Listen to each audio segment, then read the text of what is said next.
விஷயத்தை நாம் பகிர்ந்து கொள்வதற்காக இங்கு கூடியிருக்கக்கூடிய அத்தனை நல்ல உள்ளங்களுக்கும் இனிய மாலை. முதல் 3 நாட்கள் நாம் துர்க்கை வடிவமாக சக்தியை பார்க்கின்றோம்.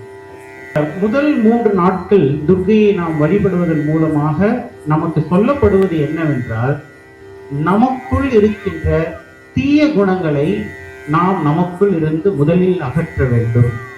இந்த 9 நாட்கள் நாம இறை வழிபாட்டின் மூலியமாக நமக்குள் உள் உறைந்திருக்கக்கூடிய இறை ஆற்றலை, கடவுள் தன்மையை நாம் உணர்ந்து கொள்வதற்காகத்தான் இந்த நவராத்திரி விழாவானது நமது முன்னோர்களால் நமக்கு வழிகாட்டப்பட்டுள்ளது.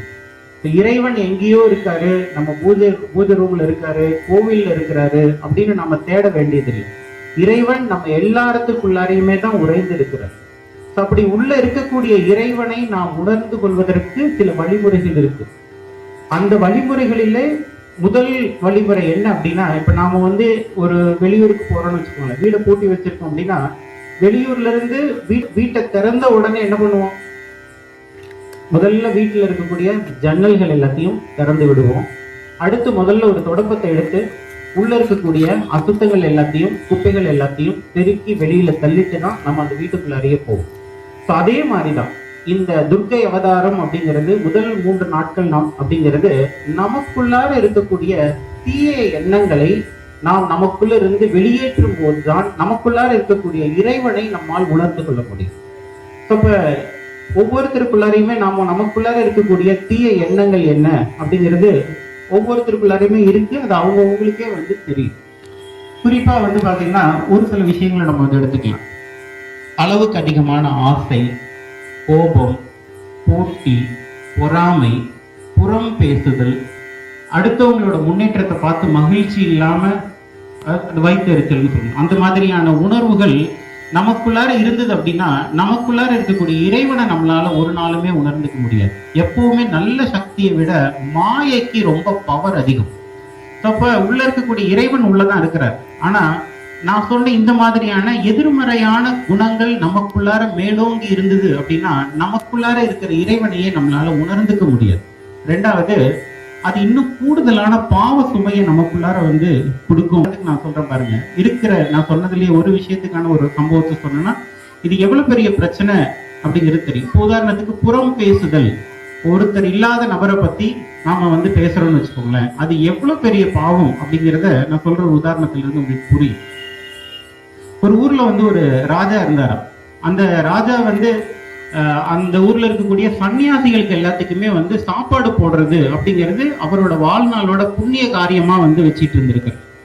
அப்படி எங்கெல்லாம் சாதுக்கள் இருக்காங்களோ, எங்கெல்லாம் ஆன்மீகத்துக்காக சாதனா பண்றாங்களோ, அப்படி இருக்கிறவங்க எல்லாத்தையுமே கூப்பிட்டு விருந்து வைக்கிறதும் அவங்களுக்கான உணவு படைக்கிறதுமே அவரோட முழு நேர வேலையா அவர் வச்சுட்டே இருந்திருக்காரு. அப்படி ஒரு முறை சமைச்சிட்டு இருந்திருக்கிறார். இது நல்லா உள்வாங்கிக்கோங்க. ஒரு முறை ஒரு அன்னம் பாலிப்புக்காக ஒரு அறுசுவை விருந்து தயாராகிட்டே இருந்திருக்கு கீழே.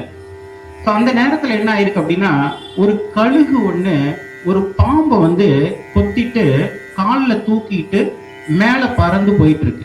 கீழே சமையல் நடந்துட்டு இருக்கு. கழுகு எங்கேயோ இருந்து பாம்பை கொத்திட்டு காலில் தூக்கிட்டு மேல பறந்து போய்கிட்டே இருக்கு. அதோட கால்களால பாம்பை இருக்குது. அப்படி இருக்கும்போது பாம்பு வாயிலிருந்து 2 சொட்டு விஷம் கீழே சமைச்சிட்டு இருந்த உணவுல விழுந்துருச்சு. அது சமைச்சிட்டு இருந்த யாருக்குமே அந்த விஷம் விழுந்ததை கவனிக்கவே இல்லை. எங்கேயோ இருந்து 2 சொட்டு கீழே விழுந்துருச்சு. கழுகு நகர்ந்துருச்சு. அந்த சமையல் தயாரானதுக்கு அப்புறம் அந்த சமையலை வந்திருக்கக்கூடிய அடியார்களுக்கு, ஆன்மீக சாதுகளுக்கு எல்லாத்துக்குமே அந்த உணவை பரிமாறுறாங்க. அந்த விஷம் பாதிப்புனால, அதுல விஷம் கலந்திருக்கு அப்படிங்கிறது யாருக்குமே தெரியாதனால நிறைய நபர்கள் மரணம் அடைஞ்சிட்டாங்க. இப்போ அடுத்து மறுபடியும் ராஜா இந்த மாதிரியான விருந்து ஏற்பாடு பண்ணும்போது யாரு வருவாங்க? இந்த செய்தி எப்படி பரவும் இல்லைங்களா? வெளியில இந்த செய்தி எப்படி பரவும்? ஒரு ராஜா விருந்து வைக்கிறேன்னு சொல்லி ஊர்ல இருக்கக்கூடிய நல்லவங்களெல்லாம் கூப்பிட்டு இவ்வளவு பேரை கொலை பண்ணிட்டானே அப்படிங்கிற செய்தி பரவும் இல்லைங்களா? இதை ஒவ்வொருத்தரும் ஒவ்வொரு மாதிரி புரிஞ்சுக்கிறாங்க. இப்ப இது யாரு மேல தப்பு? இந்த சம்பவம் நடந்துருச்சு, நிறைய பேர் உயிர் போயிடுச்சு. இதுக்கு யாரு காரணம்? ராஜா காரணமா? இல்ல அங்க சமையல் செய்த சமையல்காரங்க காரணமா? கழுகு காரணமா? பாம்பு காரணமா? யோசிச்சு பாருங்க. இதுக்கு யார் காரணம்? எல்லாருமே சரியா தான் இருந்தாங்க. அவங்கவுங்க வேலையை எல்லாருமே சரியா தான் செஞ்சாங்க. இப்ப இந்த கணக்கை யாரு பேர்லயாவது எழுதணும்ல. பாவ கணக்கு எழுதுறதுக்கு ஒரு அக்கௌண்டன்ட் இருக்காருன்னு சொல்றாங்கல்ல, சித்திரகுப்தர். அவருக்கு இப்ப மிகப்பெரிய குழப்பம் வந்துருச்சு.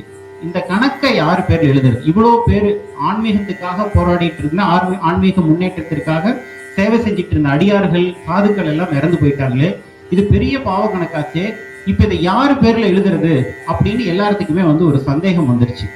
ஸோ அப்போ அவர் கேட்கிறாரு யமதர்மர்கிட்ட, ஐயா இது குழப்பமா இருக்கு, ராஜா பேர்ல எப்படி எழுதுறது? அவர் நல்லது நினைச்சுதானே செஞ்சாரு, சமையல்காரங்க மேல எப்படி எழுதுறது? அவங்க எதுவும் போடலையே.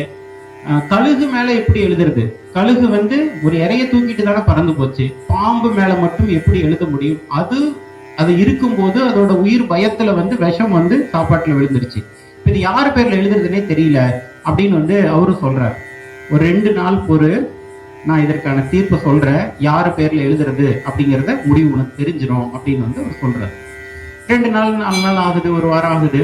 அப்போ அந்த ஊருக்கு புதுசா வந்த 2 சன்னியாசிகள் அப்படியே தெருவுல நடந்து போயிட்டே இருக்கிறாங்க. அந்த ஊருக்கு அப்பதான் அவங்க முதல் முறை வர்றாங்க. மதிய நேரம், ஒரு பசி வந்துருது. இந்த ஊர்ல ராஜா இந்த மாதிரியான சாதுக்களுக்கு எல்லாம் அன்னதானம் கொடுக்குறாராமே, சரி நாம போய் அங்க சாப்பிட்டுட்டு போயிடுவோம் அப்படின்னு சொல்லி அந்த சாதுக்கள் அந்த தெருவுல நடந்து போறாங்க. அந்த தெருவுல திண்ணையில ஒரு ஆயா உட்காந்துருக்கு. அந்த ஆயா அவங்கள பார்த்த உடனே கூப்பிட்டு, எங்க போறீங்க அப்படின்னு கேட்கிறாங்க. அவங்க சொல்றாங்க, பசி ஆறுறதுக்காக இங்க ராஜா அன்னதானம் கொடுக்குறாராமே, அதை சாப்பிட்றதுக்காக நாங்க போறோம் அப்படின்னு சொல்லி அவங்க சொல்றாங்க.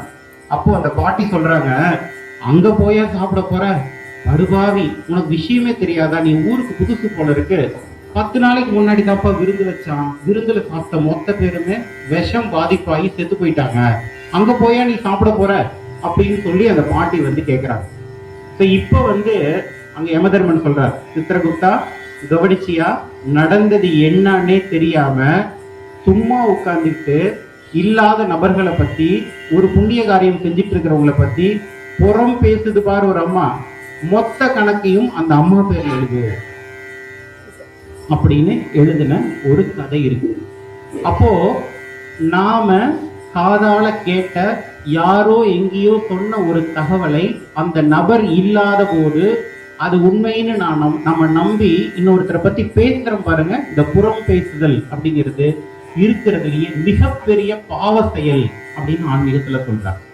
சோ இப்ப இந்த மாதிரியான உதாரணத்துக்கு இதை எடுத்துக்கிட்டோம். இந்த மாதிரியான நமக்குள்ளார இருக்கக்கூடிய ஒவ்வொரு தீய குணங்களையும் அழிக்கக்கூடிய நம்மளோட பயிற்சிக்காக தான் முதல் 3 நாட்கள் நம்மளோட துர்க்கை வழிபாடாகவும், துர்க்கை மூலியமாக தீயதை விரட்டக்கூடிய அந்த பழக்கத்தை நாம் கொண்டு வரணும் அப்படிங்கிறதுக்காக தான் முதல் 3 நாட்கள் வச்சிட்டு இருக்காங்க.